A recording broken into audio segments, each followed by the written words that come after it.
Smiley, like you developing him on your own. What was the inspiration for that? Was it like an aha moment where it just all made sense from something, or why choosing like a character who's so simple-minded to kind of represent and encompass such a really big idea? Also, like why did you use that like precisely, and what was kind of the process creatively for that just kind of developing? Bill and I actually met on a film called School Days, which was a lot of fun. Down in Atlanta, it's a fantastic experience. A lot of talent from West Coast and East Coast, and dancers and comedians and actors, and tremendously historically, I think, important Absolutely. event. Reverend Jesse Jackson came and blessed the production. The day before we started shooting. Right, the day before we started shooting, and it was really something. So I heard about Spike's next production. I heard only that it was going to be the weekend, in the life of a block in Brooklyn. I said there must be something I can contribute. So fortunately, Spike was in L.A. because he was meeting with the late, great Mr. Robin Harris and this upcoming young kid, comic by the name of Martin Lawrence. And he was having meetings with them in L.A., and so I was able to corral a meeting with Spike as well. And he said, well, I'm not going to promise you anything, but here's a draft of the script. He was kind enough to give that to me, and you read it and come back to me in the morning. We'll meet again and let me know what you can come up with. So the script was prefaced by a quote from Malcolm X, not the one that is used in the roll credit at the end, but another one. So I knew that Malcolm X was kind of bubbling in Spike's imagination. And the pizza parlor is burned down at the end, and there's this dispute about black people on the wall, getting black people on the wall of the pizza parlor. For some reason, I thought about this photograph of Martin Luther King shaking hands with Malcolm X, which now is kind of a standard piece of American iconography. Then it was a very obscure image. And it was almost startling to see it because of the popular propaganda about these men who were supposed to be diametrically opposed, if not, in conflict with each other. But you can see in the flash of the bulb that they had true love and respect and admiration for each other. So I came up with this idea of this guy who tries to sell personally colorized reproductions of this photograph, which at that time was a very obscure photograph, and who somehow tried to get this photograph up on the wall of the pizza parlor, because this was kind of the main dispute of the thing. And Spike thought that was a pretty good idea. And he said, well, what should your character be called? And I said, well, maybe Smiley. He said, why Smiley? And I said, because he never smiles until the end when he puts the picture up on the wall. And he said, yeah, that's a pretty good idea. And so we shook hands, and that was it. And that's really all that we knew. I thought that I would probably speak with a stutter, that there would be some disability. Spike was very taken by the character of Gabriel in August Wilson's Fences, who obviously had great depth of feeling and symbolism, but who was unable to articulate.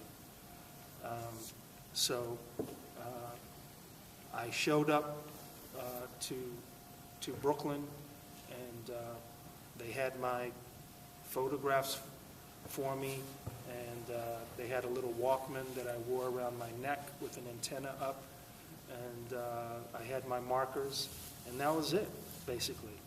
And I remember the first time I was on camera was a scene where Mookie is coming down the stairway, and I'm just coming up there with the photographs, and that was the first thing that I did. And I remember asking Ernest Dickerson, who was the director of photography, what do you think?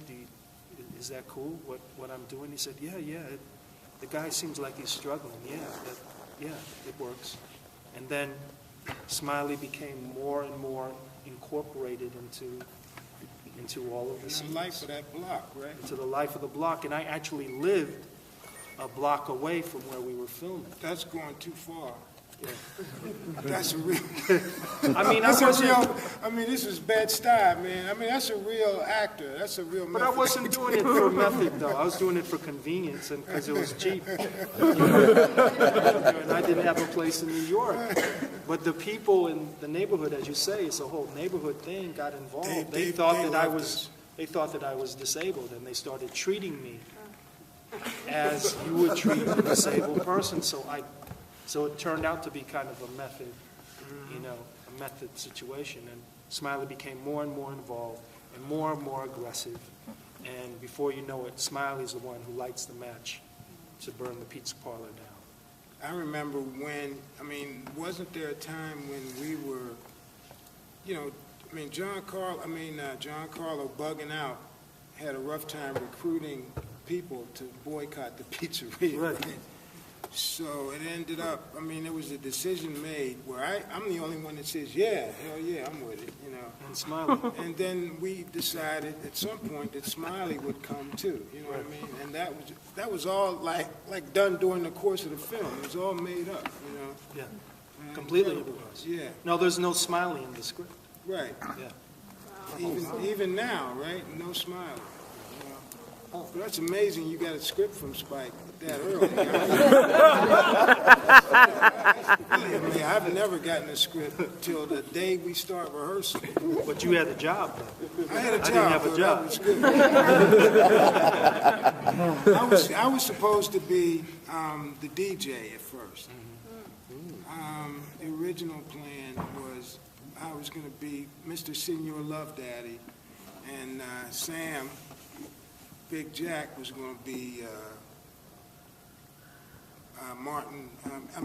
Robin Harris's role. Sweet Dick Willie. Sweet Dick Willie, right? And I think they did pretty good with switching that up with Robin Harris and Sweet With Dick both. Willie. All three. Yeah, so I couldn't imagine it any other originally way. Spike wanted Fishburne, Lawrence Who? Fishburne, to play Radio Raheem. Yeah.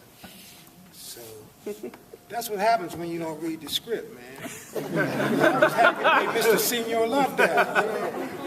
I think I like Radio Raheem better than that part. Well, in He Got Game, I was supposed to play the part that That I that Thomas Bird. that Thomas Bird played. Wow.